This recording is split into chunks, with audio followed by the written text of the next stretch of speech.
हम रूबरू होंगे, उनसे समझेंगे कि इस समय फीलर क्या मिल रहे हैं, सरकार और कितना खर्च बढ़ाने वाली है, इनकी ऑर्डर बुक कितनी और मजबूत है, और जो सरकारी ऑर्डर्स दरअसल अलग अलग सरकारी कंपनियों को बांटे जा रहे हैं उसमें से जो कुछ शेयर इन दूसरे प्लेयर्स के हाथ भी लगता है, उसमें कंपनी की क्या भूमिका रहेगी। मेरे साथ दरअसल जुड़ रहे कंपनी के एग्जीक्यूटिव डायरेक्टर अतीम काबरा। काबरा साहब, स्वागत है आपका, शुक्रिया हमारे लिए समय निकालने के लिए।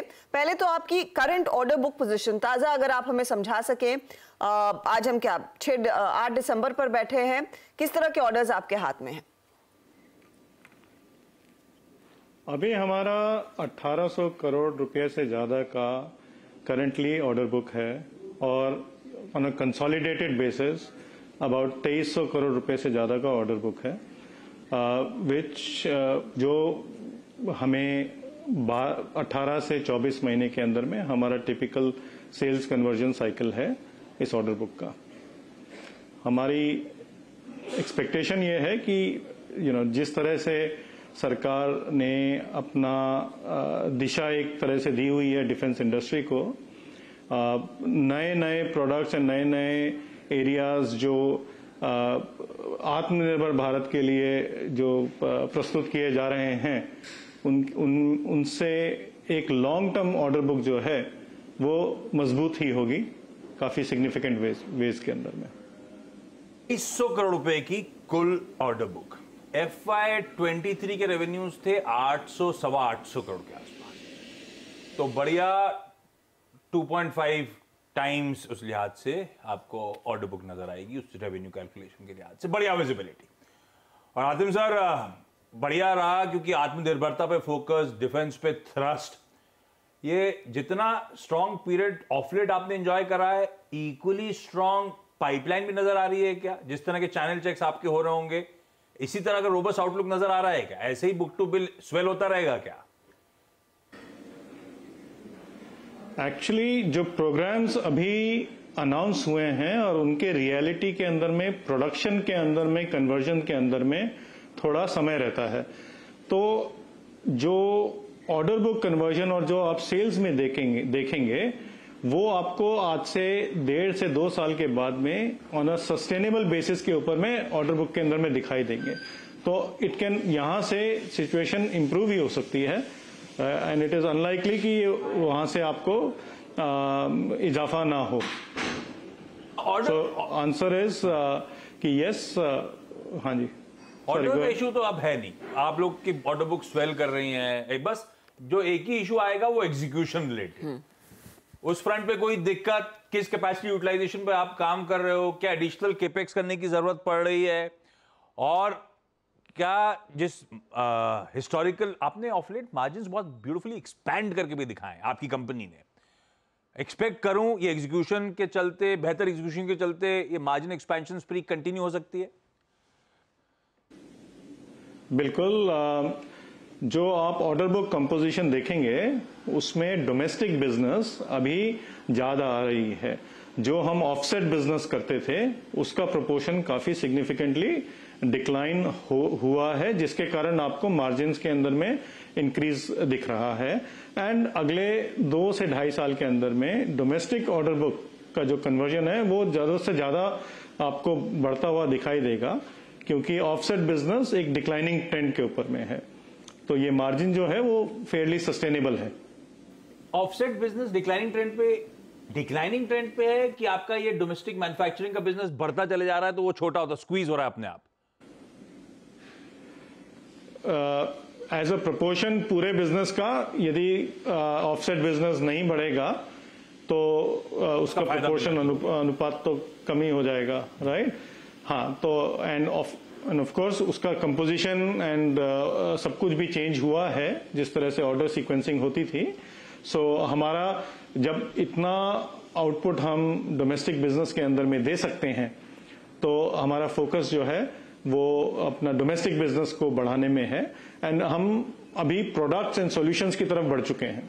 सो एक एक्सपोर्ट मार्केट्स इवेंचुअली वो भी एक ओपनिंग है जिसके ऊपर में हमारी तरफ से काफी फोकस किया जाएगा। एंड आई एम टॉकिंग, हम बात कर रहे हैं एक्सपोर्ट्स ऑफ सॉल्यूशंस, ओके, जैसे आज से कुछ महीने बाद में एक काउंटर ड्रोन सिस्टम्स बन रहे हैं। कंट्री के अंदर में काफी चीजें हो रही हैं जिससे जो सरकार का एक एक्सपोर्ट्स की तरफ बढ़ावा का जो रुझान है उसके अंदर में आई थिंक प्राइवेट सेक्टर भी बहुत कंट्रीब्यूट कर सकता है। ओके, मैं यही आपसे समझना चाह रही हूँ कि आपकी ये जो 2300 करोड़ की ऑर्डर बुक है और यहाँ से आगे जो आने वाले समय में आपको सरकार की तरफ से या फिर दूसरी सरकारी कंपनियों की तरफ से ऑर्डर मिलेंगे, वो कहाँ पर ज्यादा चांसेस है काम करने की? एक तो ये ड्रोन्स वाले एरिया में डेफिनेटली है, दूसरा आपका रेडार्स, कम्युनिकेशंस, रेडार सिस्टम्स बनाने में भी अच्छी खासी पकड़ है।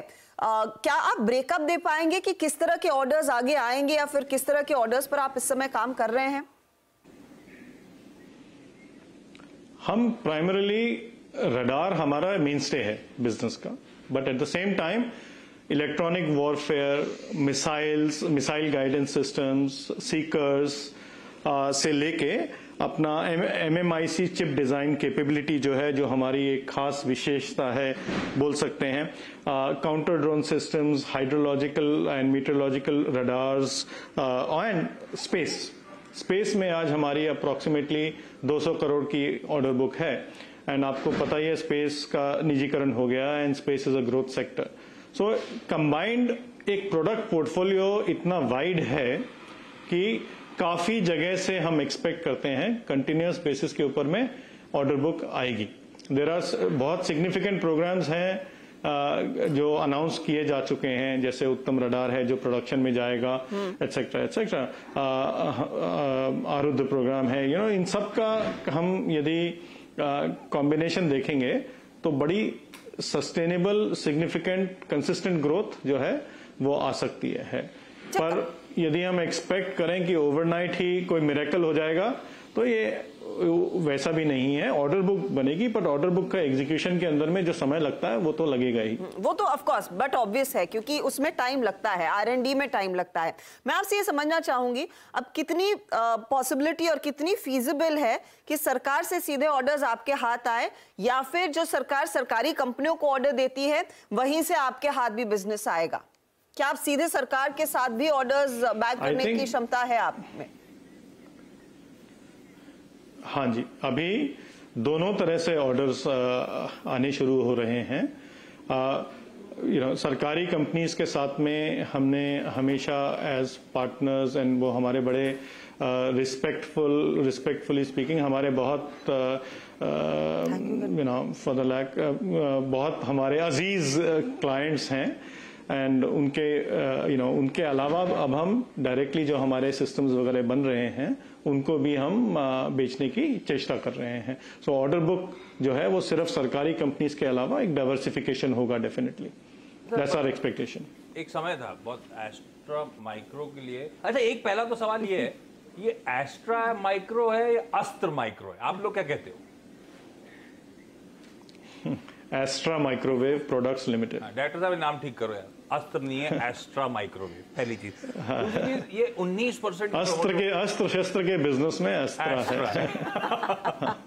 तो एस्ट्रा माइक्रोवेव। अच्छा, इस एस्ट्रा माइक्रोवेव में एक समय प्रोमोटर्स का होता तो हमेशा छोटी होल्डिंग थी 19% के आसपास की। Over the years Atif sir reduce होते होते आज वो 6-6.5% के आसपास। तब था कि ये कंपनी ऑन द ब्लॉक है, बिकेगी, कुछ मार्की इन्वेस्टर्स ऑलरेडी बैठे हुए थे, वो एक्वायर कर लेंगे, वो सब धीरे धीरे चेकआउट होते चले गए। क्या स्थिति है? आप तो टॉप मैनेजमेंट का हिस्सा हो, प्रमोटर्स का बचा हुआ 6-6.5% हिस्सा भी बेचा जाएगा क्या? और आप तो एक समय पे पी प्लेयर्स को चित्रकार साहब, कुछ ये फ्रंट कोई स्ट्रेटेजिक इन्वेस्टर नहीं आ रहा क्या इसमें? देखिए, ये बड़ा जेन्युइन क्वेश्चन है, बट आई थिंक सिचुएशन काफी चेंज हो चुकी है। चित्रकार साहब जो हमारे R&D के स्पेशलिस्ट हैं, जिनकी गाइडेंस के अंदर में R&D एफर्ट बना है, ओके, वो आज भी प्रमोटर कैटेगरी के अंदर में हैं और उनका एक सिग्निफिकेंट होल्डिंग है, मेरा होल्डिंग है। एंड अभी हमने मिस्टर सुरेश सोमानी को बोर्ड के ऊपर में लेके आए हैं, जो पर्सन्स एक्टिंग इन कॉन्सर्ट को एक ग्रुप को रिप्रेजेंट करते हैं। सो बिटवीन हम तीनों के बीच में ही आप यदि देखेंगे तो 21% से ज्यादा का बोर्ड के ऊपर में जो मेंबर्स हैं उन्हीं का स्टेक है। तो ये एक तरह से ये कहना कि इसमें प्रमोटर स्टेक लेस है, राइट। टेक्निकल ही भाषा में बोला जा सकता है, बट जो कंपनी चला रहे हैं उन लोगों का 21% से ज्यादा का तो डायरेक्ट स्टेक है इस कंपनी के अंदर में at this point in time. बढ़िया है, आपका स्टेक है और बढ़िया चल रहा होगा। 200 का माल 600 में हो चुका है इसी साल। आदित्य सर, बढ़िया कर रही है कंपनी, बढ़िया स्पेस है, बढ़िया स्टॉक की चाल है। कांग्रेचुलेशंस आपको और थैंक यू सो मच इस ब्यूटीफुल इनसाइट्स के लिए। Thank you. धर्मेश।